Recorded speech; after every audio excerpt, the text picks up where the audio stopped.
Good morning po sa ating lahat. Let us pray as we listen to God's Word. Panginoon, salamat po sa umagang ito. Salamat sa pagkakataon na kami po ay makapakinig sa inyong mga salita.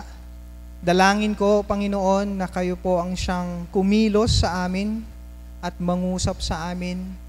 Gabayan nyo kami ng inyong banal na Espiritu para sa ganun ay maunawaan po namin ang mensahe ninyo para sa amin sa umagang ito. Tulungan nyo rin kami na mag-focus sa inyo, Lord God, at huwag nyo pong hayaan na agawin ang atensyon namin ng mga bagay-bagay na mga pwedeng gumulo sa aming mga isipan. So Lord, help us to listen to you attentively this morning. In Jesus' name I pray. Amen.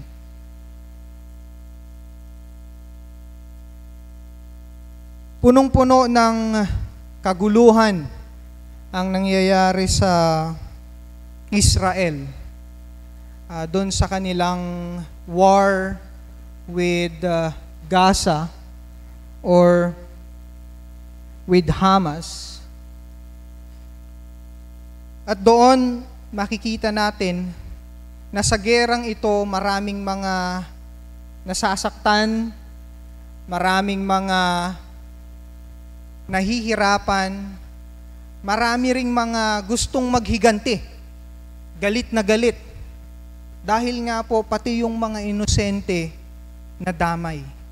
So, dahil po dito, dahil sa matinding kaguluhan, pag-aaway, nagkaroon ng puot, nagkaroon ng galit, nagkaroon ng division.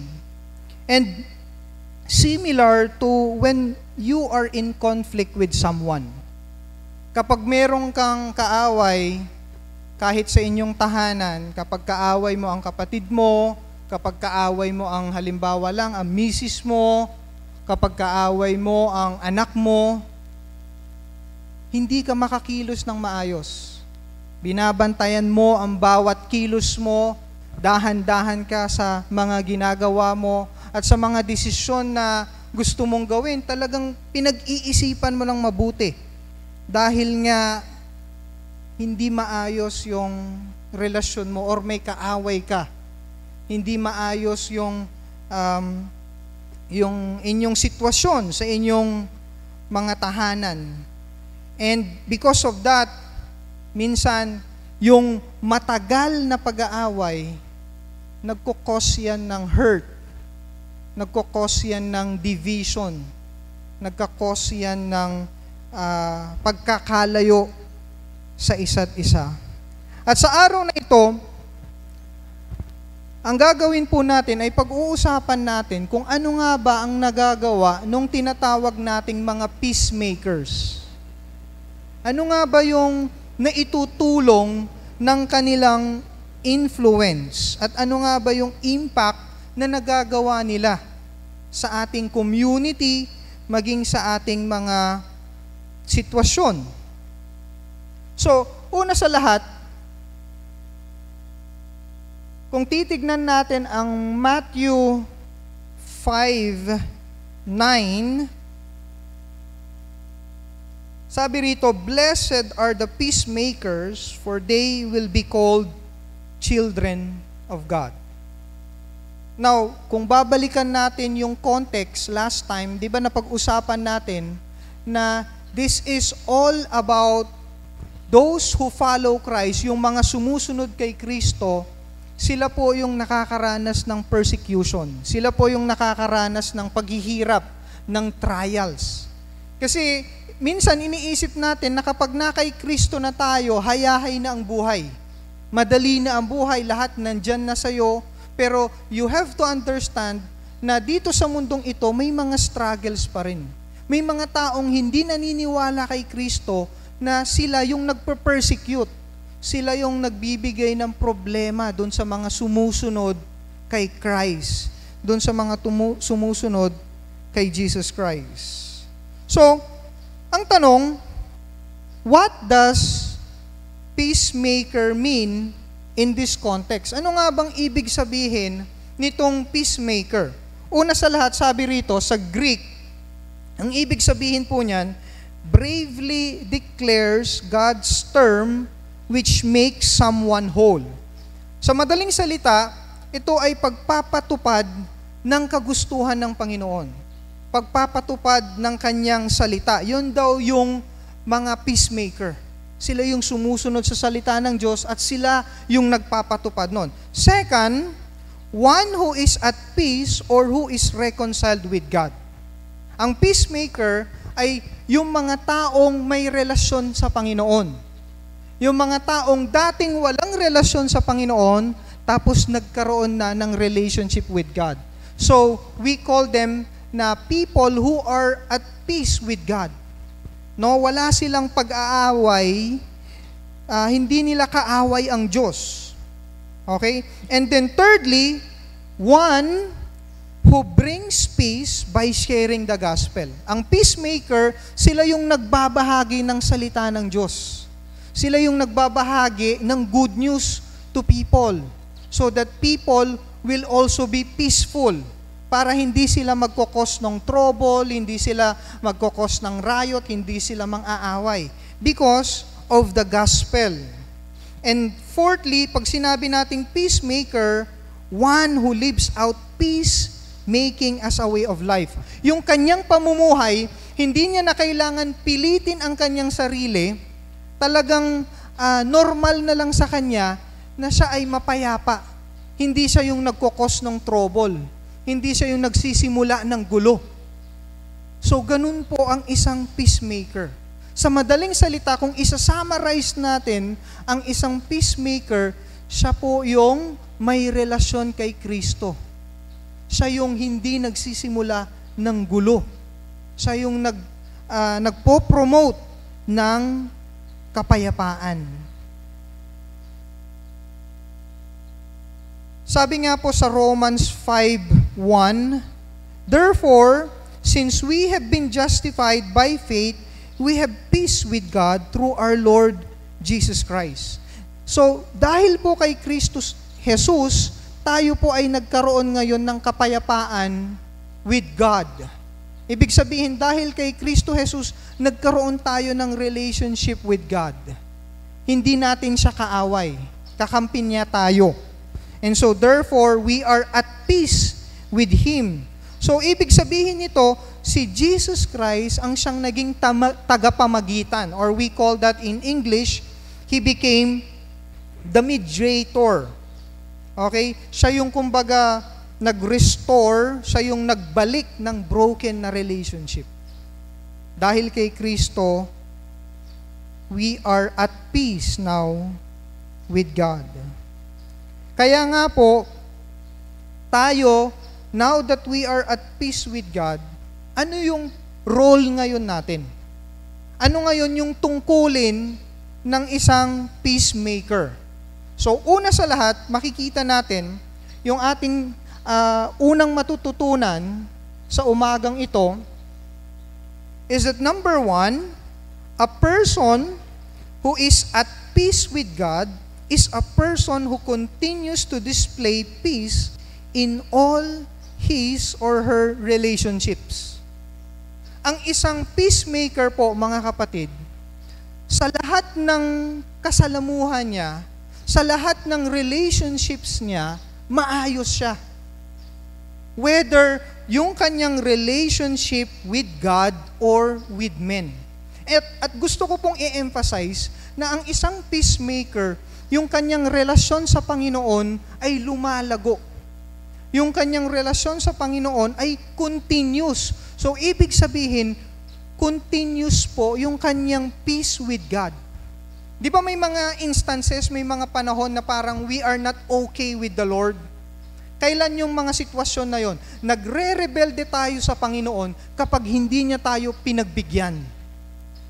Nagagalit tayo sa Panginoon kapag minsan nasaktan tayo dahil sa sitwasyon, dahil sa mga pagsubok. Minsan, naiinis tayo kinasusuklaman natin ang Panginoon dahil may mga pagsubok sa buhay. Minsan, hindi naman natin kagustuhan yon. Yung anak natin nagkasakit. Yung asawa natin nagkasakit. Tapos wala kang perang pagkukuhanan. So minsan, nagiging rebellious tayo towards God. And because of that, magulo yung ating relasyon sa Panginoon. So minsan, wala tayong kapayapaan with God. Kaya nga po, ang isang peacemaker, ito lang yung masasabi ko, meron po siyang continuous. Hindi man siya perpekto, pero yung kanyang peace with God, yung kanyang kapayapaan sa kanyang relasyon sa Panginoon ay continuous na lumalago. Hindi siya yung forever na laging pag may problema, sinisisi ang Panginoon. Sabi nga po sa Romans 12 verse 18, Paul commands us, as much as depends on you, live peaceably with all men. So, sinasabi rito ni Paul na hanggat maaari, mamuhay ka ng payapa with others. Mamuhay ka na wala kang kaaway. Kahit pa na minsan, ikaw yung kinakawawa, ikaw yung inaaway, ang sinasabi rito ni Paul, mamuhay ka, if possible, with peace sa lahat. Minsan kasi, mahirap sa atin na mamuhay ng payapa with others. Alam nyo bakit? Kasi ang dami nating mga demands. Minsan may mga rights tayo na gusto nating dapat ganito ang gawin niya. Gusto nating masunod rin tayo. And many times, hindi natin masisi ang isa't isa kasi minsan nasa tamang lugar tayo. Pero, sabi nga rito ni Paul, the exhortation here is that if possible, you will have to live in peace with others. Bakit kaya ganun yung encouragement ni Paul? Kasi alam nyo, mas may advantage yung maayos ang relationship mo sa iba kaysa sa nasunod yung demand mo. Na-try nyo ba yan sa inyong mga partner, sa inyong anak? Minsan, di ba, pag nasunod yung demand natin, may masasaktan. It's either matamaan yung pride, or it's either may magtatampo. Bakit? Kasi ang nasunod, yung demand mo. Pero many times, pwede naman na hindi masunod yung demand mo, pero mapapakiusapan mo pa rin yung person, yung partner mo, or yung anak mo, or yung kaibigan mo, or yung ka-office mate mo. Pero minsan kasi, because of pride, gusto natin na masunod pa rin tayo. And we try to force that on other people. You know what? Yung mga peacemaker, they don't lead others to themselves or do not lead others towards division. Yung mga peacemaker, hindi nila dinadala yung mga tao para sila yung purihin, para sila yung kilalanin na sikat, sila yung kilalanin na magaling. Yung mga peacemaker, hindi rin sila yung nagkukos ng division. Hindi sila yung nagsisimula ng hidwaan, ng disunity. Hindi po ganon ang peacemaker. Alam niyo kung anong ginagawa ng peacemaker? Pagka may away, pagka may gulo, anong gagawin nila? Itong mga taong ito, igagather nila, pagsasamahin nila, at ilalapit nila sa Panginoon. Tuturuan nila kung papaanong lumapit sa Diyos instead na mag-away-away. Ganyan po ang isang peacemaker. And you have to understand na anong sabi rito, the children of God are the peacemakers. If you are a peacemaker, then you are considered a child of God. So, if God is the Father of the peacemakers, who then is the father of the troublemaker? Okay? Kung si God ang ama ng mga peacemaker, sino ngayon ang ama ng mga troublemaker? Pwede nyo bang bulungan ang inyong mga katabi at sabihan sila kung sino ang ama ng troublemaker?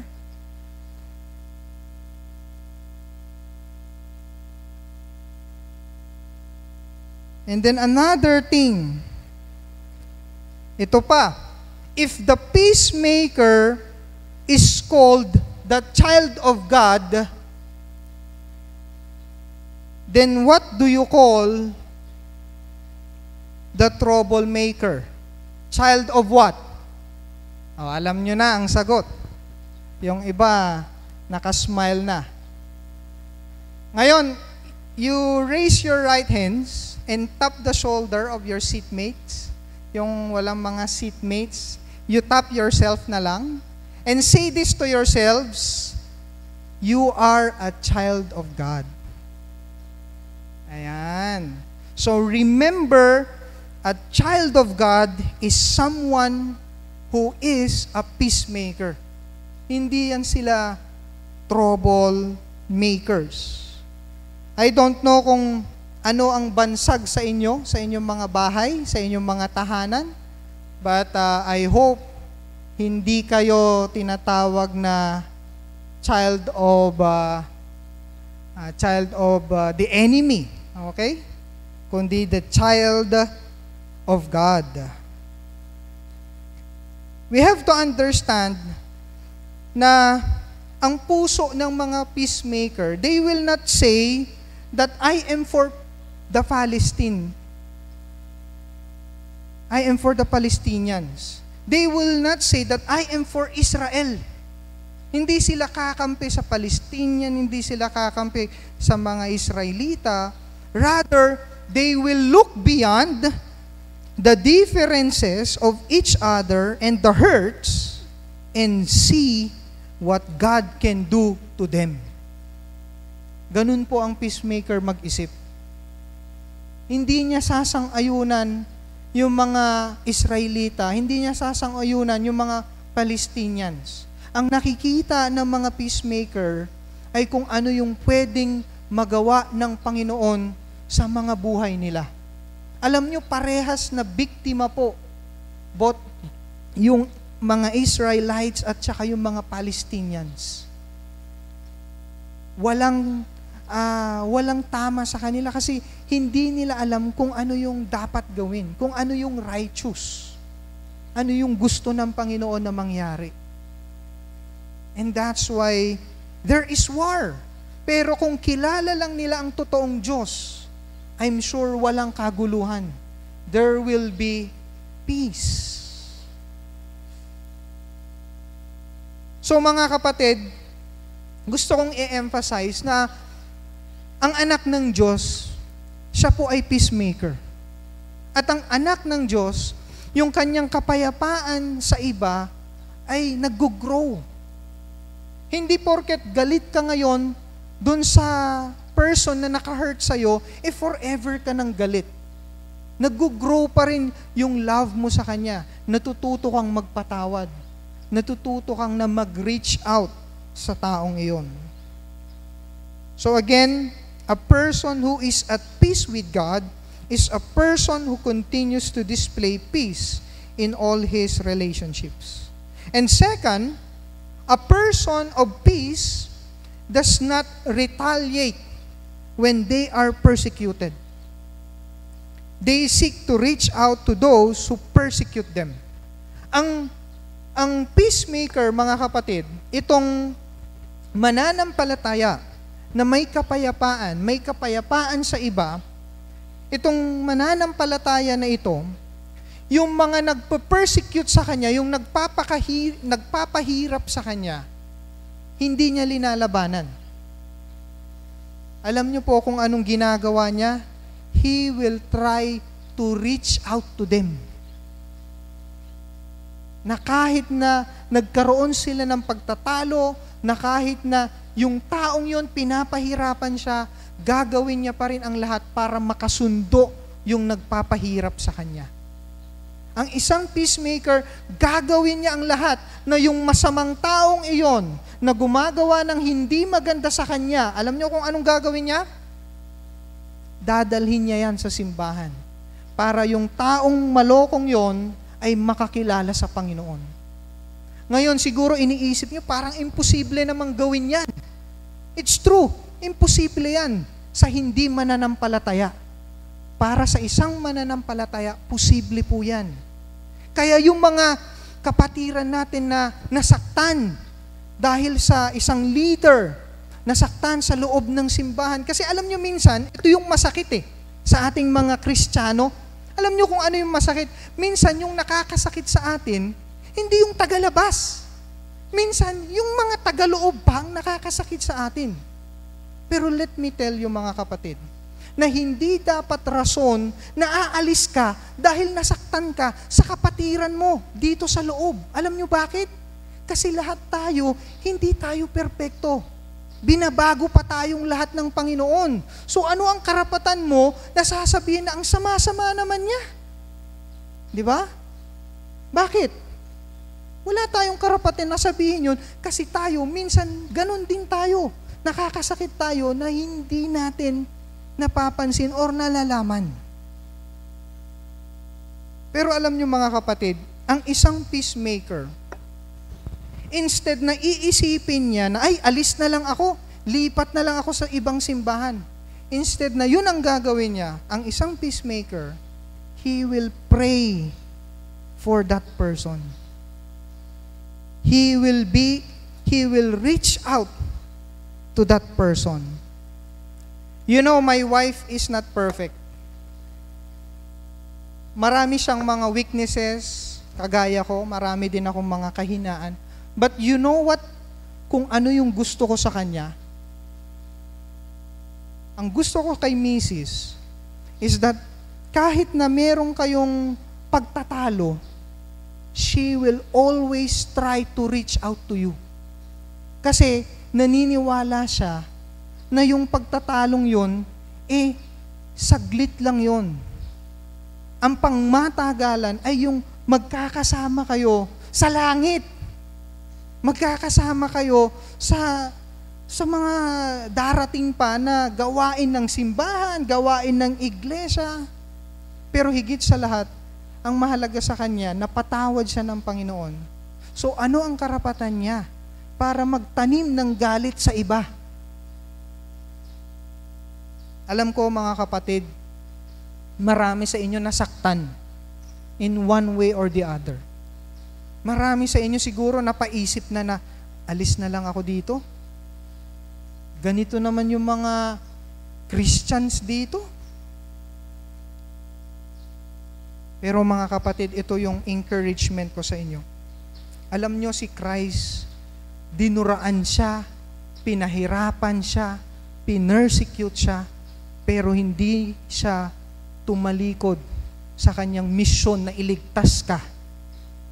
Hindi ka karapat-dapat na iligtas dahil makasalanan ka. Makasalanan tayo, kasama po ako. Pero alam nyo, hindi tayo iniwan ng Panginoon. Kaya ang isang peacemaker, hindi kanya iiwan kahit gaano ka pa kasama. Yan ang peacemaker, mga kapatid. When Jesus is preparing His disciples for His imminent death, resurrection, and ascension back to His Father, He says, ito yung sinabi ni Jesus nung paparating na yung paghihirap niya. Sabi niya sa mga disciples, "Peace I leave with you. My peace I give to you. Not as the world gives, do I give to you. Let not your heart be troubled, neither let them be afraid." Makikita natin yan sa John 14:27. At yun yung sinasabi ko sa inyo ngayon, mga kapatid. Kung nasaktan ka man, kung may nagpapahirap man sa iyo ngayon, kung asan ka man, sa tahanan mo man, sa paaralan mo man, sa trabaho mo, sa simbahan mo, kung may taong nagpapahirap sa iyo, mga kapatid, ito yung message ni Jesus sa inyo. Yung kapayapaan niya, pumasa inyo. At sabi niya nga rito, huwag kang mabalisa, huwag kang matakot. Ibig sabihin, nariyan ang Panginoon. Diyan sa pasakit na pinagdaraanan mo, naintindihan ka ni Lord. Nauunawaan ka niya. Kaya huwag ka nang gumanti.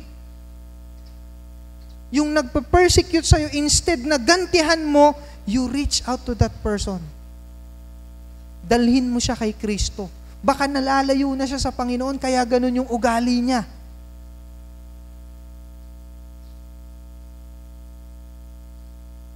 Remember, peace is more magnified in the presence of distress and trouble. Mas nangingibabaw ang kapayapaan kapag may chaos, pag may pagsubok, may problema. Doon mo makikita kung ano talaga ang kapayapaan.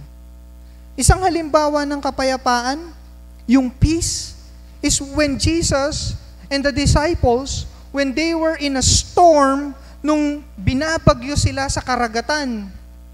Imagine, mismo ang mandaragat, sina Peter, they were fishermen, natakot sila. So, ibig sabihin, hindi yun basta-basta na bagyo. So, kung natakot yung mga fishermen, ganun katindi yung bagyo na pinagdaanan nila. But you know what? Jesus was sleeping soundly. Why? Because the peace of God was with Him. Wala siyang dapat ikatakot. Alam niya na iniingatan siya. Alam niya na itong storm will not overcome him. Ganun po yung kapayapaan na kung ikaw man ay nasaktan, alam nyo, mas nangingibabaw yung peace. Kasi dun mo mararanasan yung peace, yung kapayapaan kay Kristo. Yung kapayapaan kasi natin, iniisip natin yung walang gulo, walang away, hindi ganun Ang realidad is not like that. In this world, there is always problems. There are always problems, tribulations. But the assurance is that God will be with you.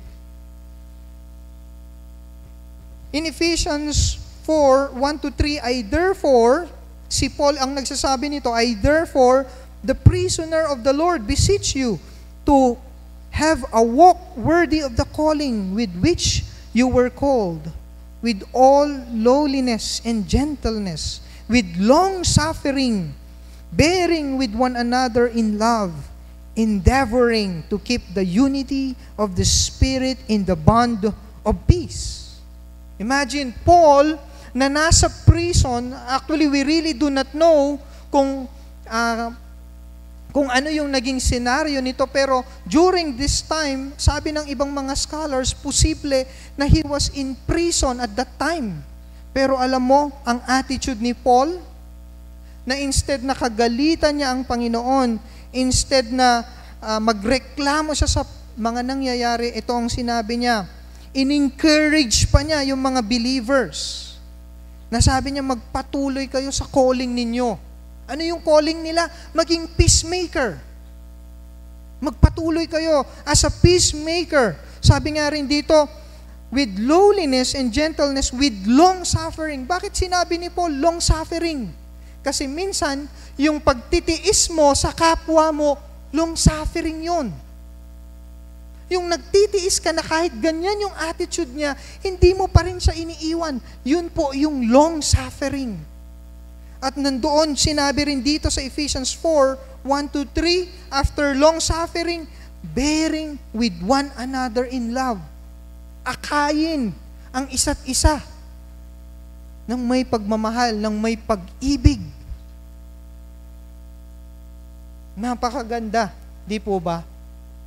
Na instead na sa simbahan, pagpasok natin ng simbahan, instead na chismis, pag-aaway ang nakikita natin yung mga Kristiyano, naayos nila yung mga problema nila. Nakikita natin yung mga Kristiyano, ginagawa nila ang lahat ng paraan para magkaisa sila, kahit na marami silang pagkakaiba. Kaya nga, in the book of Acts, maraming mga mananampalataya ang na-attract dun sa mga mananampalataya, dun sa mga church. Bakit? Nakikita nila yung mga believers nagtutulungan. Nakikita nila yung mga believers nagkakaisa. So maraming mga mananampalataya na nakita nila na ito ang tunay na mga mananampalataya kay Kristo. Ito ang tunay na magdadala sa atin sa kaligtasan. May pagbabago sa kanilang mga buhay. You have to understand, kailangan natin na makita at maunawaan na tinawag ka ng Diyos, hindi lang i-preach ang gospel. Tinawag ka ng Diyos para ibigin mo ang iyong kaaway. Ibigin mo ang nagpapasakit sa'yo, ang nagpapahirap sa'yo.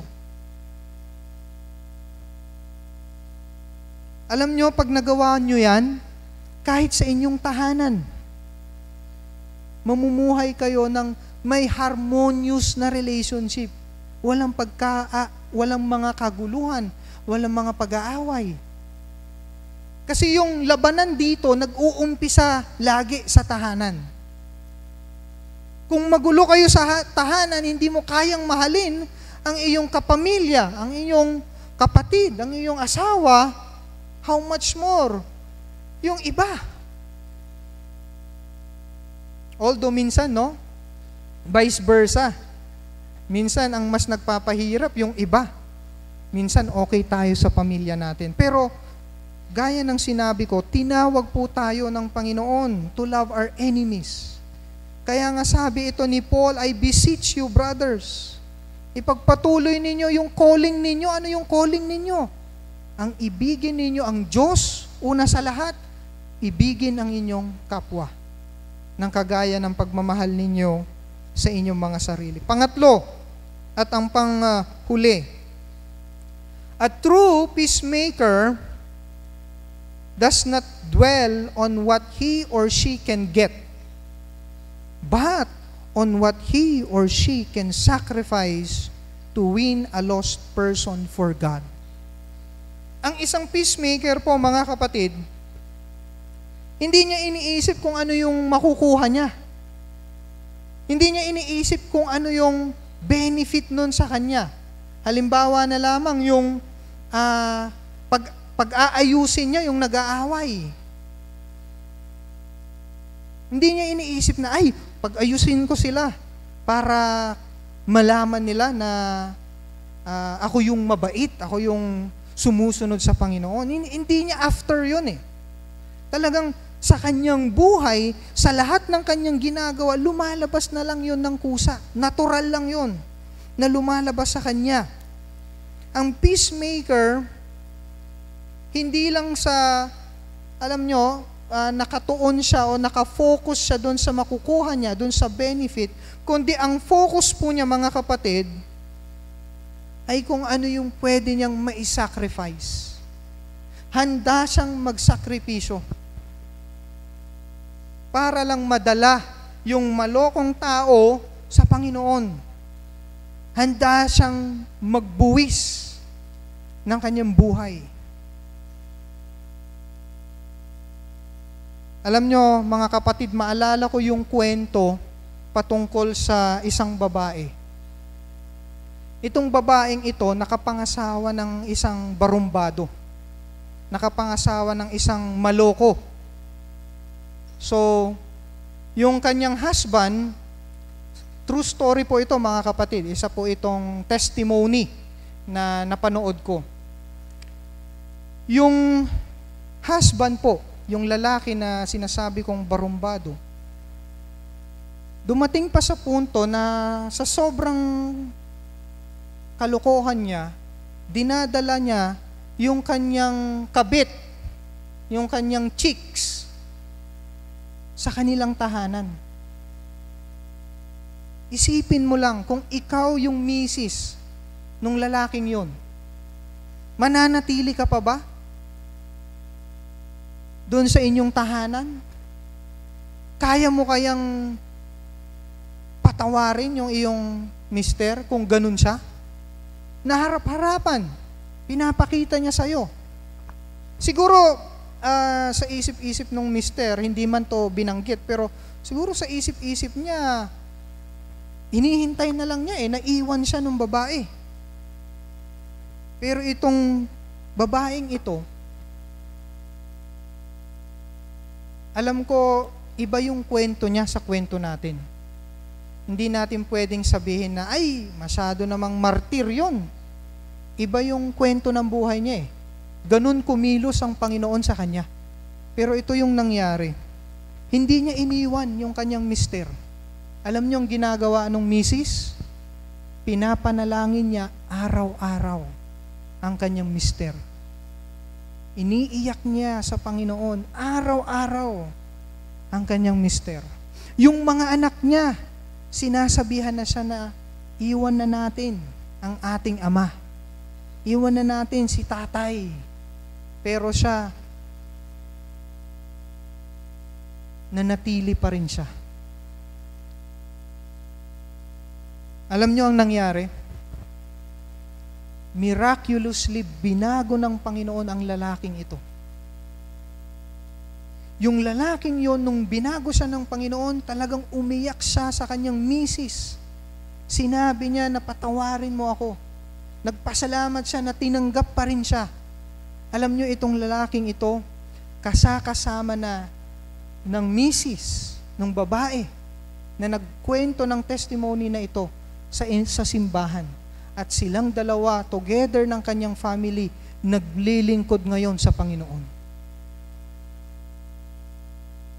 Ngayon, pwede niyong sabihin na parang imposible naman yan. Ngayon, lagi ko itong sinasabi, imposible talaga yan sa hindi mananampalataya.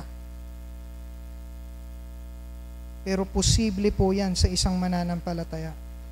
So mga kapatid, ang tanong ko po sa atin, ano ang sakripisyo na kaya mong ibigay sa mga tumatrato sa iyo ng hindi maganda? Ano ang sacrifice na kaya mong ibigay sa Panginoon para madala lang ang isang maloko, ang isang masamang tao sa Panginoon? Alam nyo, ito kasi yung maling konsepto. Iniisip natin na Christian naman na yan sila. Hindi na dapat yang ganyan. Minsan may ganun tayong attitude. Kaya minsan yung pasensya natin sa mga hindi mananampalataya sa mga mananampalataya ay napakaikli. Kasi Christian na yan dapat nagbago na yan. Paano kung hindi pa siya talaga nagbago? Ano po ang gagawin mo? Paano kung yung anak mo hindi pa talaga tuluyang nagbabago? Papalayasin mo ba yung anak mo? Kailangan po nating tanggapin yung reality na hindi po lahat ay nagbabago agad. Kailangan natin tanggapin yung reality na hindi lahat ay kagaya mo, na ikaw ay, kung iniisip mo banal ka, hindi lahat kagaya mo. Kaya nga po ang sinabi rito, yung sabi talaga ng Panginoon is to love your enemies. And just like Jesus Christ, kagaya po ni Kristo, kung yung babae, sinakripisyo niya yung kanyang pagkababae, yung kanyang rights na dapat ako ang asawa, dapat ako ang kanyang mahalin. Sinacrifice niya yung rights niya na yon. Same with that girl, Jesus Christ also sacrificed His rights. Sinakripisyo niya ang buhay niya. Sa isang iglap, kaya tayong burahin ng ating Panginoon. Dahil tayong lahat ay makasalanan. Pero hindi niya yun ginawa. Because He's a peacemaker, He had to make a sacrifice. Para ngayon tayo po ay maligtas, magkaroon ng buhay na walang hanggan. Kaya sinasabi natin na sa pamamagitan ni Kristo Jesus, meron tayong buhay na walang hanggan. Bakit? Dahil sa sakripisyo po niya. Kung hindi niya binigay ang kanyang buhay, hindi kanya kayang tubusin, hindi niya kayang bayaran yung kasalanan mo. Alam niyo mga kapatid, tayo dapat ang nasa impyerno ngayon, nagbabayad sa ating mga kasalanan. Pero dahil kay Kristo, nabayaran na yung kasalanan natin. Siya yung nasacrifice. Kaya kung hindi totoo yung pagtanggap mo kay Kristo, hindi mo pa siya tinatanggap sa buhay mo bilang iyong natatanging Panginoon at tagapagligtas. Ito na ang panahon para tanggapin siya. Tanggapin siya na iyong Panginoon at tagapagligtas at talikuran ang iyong kasalanan. So mga kapatid, sana ngayong Missions Emphasis Month, tunay na maging pagpapala tayo sa iba. Papaano tayo maging pagpapala sa iba? Maging peacemaker po tayo, mga kapatid. Huwag tayong mag-cause ng trouble. Huwag sa atin mag-umpisa ang gulo. Kaya nga ang isang tunay na mananampalataya, yan ang siyang nagdadala ng mga Kristiyano, nagdadala ng mga hindi mananampalataya together para mapalapit sa Panginoon. Hindi para magsimula ng gulo. Alam ko na wala naman sa atin ang ganun. Pero sana ito po ay paalala sa ating lahat. Na minsan, hindi natin namamalayan, ginagamit tayo ng kaaway. So brothers and sisters, una, tanggapin natin si Kristo kung hindi pa natin siya tinatanggap. Dahil ang isang peacemaker ay may relasyon sa Panginoon. Kailangan meron ka munang peace with God. And then, doon ka lang magkakaroon ng kapayapaan with others. Genuine peace with others. Tayo po ay manalangin. Kung ito po ay panahon para tanggapin si Kristo bilang Panginoon at tagapagligtas, kung ito po ay panahon para talikuran ang iyong mga kasalanan, kapatid, samahan niyo po ako sa panalangin ngayon. Kung ikaw man ay nanonood ng live stream, nariyan, nakaupo ngayon, samahan mo po ako sa panalangin na ito. Panginoon, lumalapit po ako sa inyo at humihingi ng kapatawaran sa lahat ng aking mga nagawa. Handa po akong tumalikod, talikuran na ang aking mga kasalanan, at handa po akong sumunod na sa inyo. Tinatanggap ko po kayo bilang aking Panginoon. Tinatanggap ko po kayo bilang aking tagapagligtas. At mula sa araw na ito, ako po ay mamumuhay ayon sa inyong kalooban. Ito ang aking dalangin sa pangalan ni Jesus. Amen. Kung ikaw po ay nanalangin na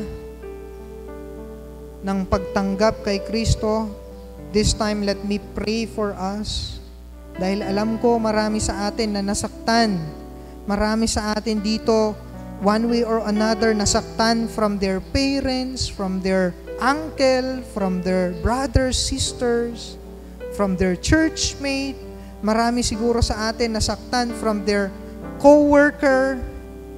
Alam ko marami sa atin hurting ngayon. And so let me pray for you. Lord, heal us, O God. Alam ko maraming nasaktan ngayon dito sa amin. Maaaring mga pains in the past, hurts in the past. I pray, Lord, that you heal their emotional brokenness, O God. And praying, O Lord, na kayo po ang siyang magpapatnubay sa kanila, ang magbibigay sa kanila ng lakas to keep on, na hindi sila sumuko, Lord God, na hindi nila sukuan yung person na yon, yung nakasakit sa kanila, but that you will guide them with your Holy Spirit to reach out to that person and to say to that person, I forgive you and I want to show my love to you, Lord God. Lord, dalangin ko na tulungan nyo sila na hindi lang ito gawin sa salita, kundi tulungan nyo sila na talagang gawin nila ito sa gawa, Panginoon. Help them, Lord, to do this. And Father, I pray right now, if they are still hurting, right now, Lord, tulungan niyo sila na iiyak ang lahat ng ito sa inyo, O God. So that they will not be revengeful, O Father. So that they will not harbor hatred, O God. But that they will release forgiveness. Lord, in the name of Jesus, I would like to break any sin of revenge. I would like to cast any unforgiving spirit, O God. Because this is the only hindrance, O Lord, so that we can be a nation of peacemakers. So Father, right now, please minister to us, transform us, and help us to be peacemakers. Help us to love others, to prioritize and to sacrifice so that we can bring more people to you, O Lord. Lord, we're sorry. We're sorry for the things that we have done. Lord, we entrust to you our lives. Everything, Lord, sinusuko na namin sa inyo, Panginoon. This we pray in Jesus' name. Amen.